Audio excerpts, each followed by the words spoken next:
im hikmah batang jiwa ya ka cingkrung jengkinganku Kus im hikmah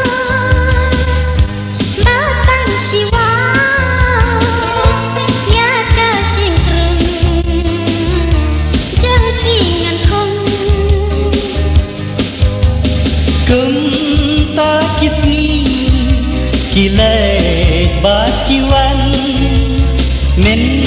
sim ketnam Min sim ketan Dasyat syanam Dakhan batatau Haper tersu ramya uklau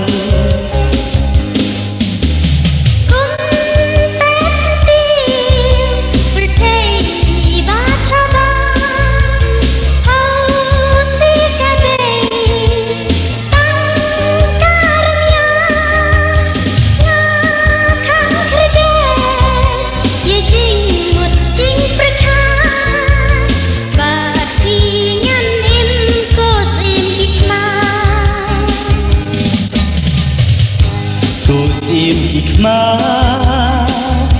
batang jiwa ya ka cingkrung jengkinganku Kus im hikmah batang jiwa ya ka cingkrung jengkinganku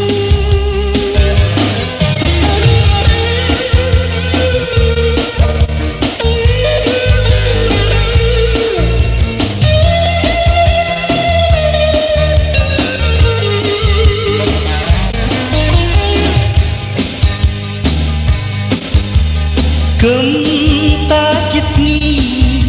kilek bakiwan Min sim ketam Min sim ketan Dasyat syanam Dakhan batatau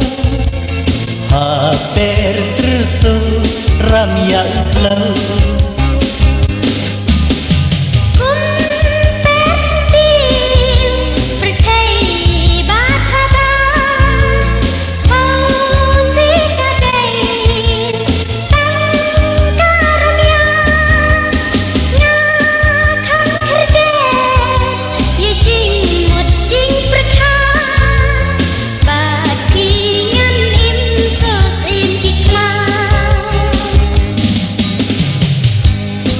Im hikmah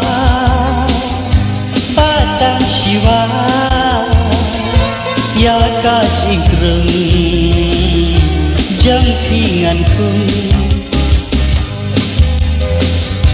Kus im hikmah batang jiwa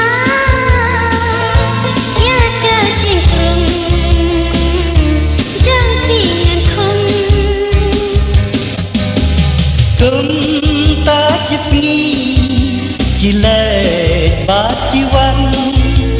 Min sim ketnam Min sim ketan Dasyat syanam Dakhan batatau Haper tersu ramya uklau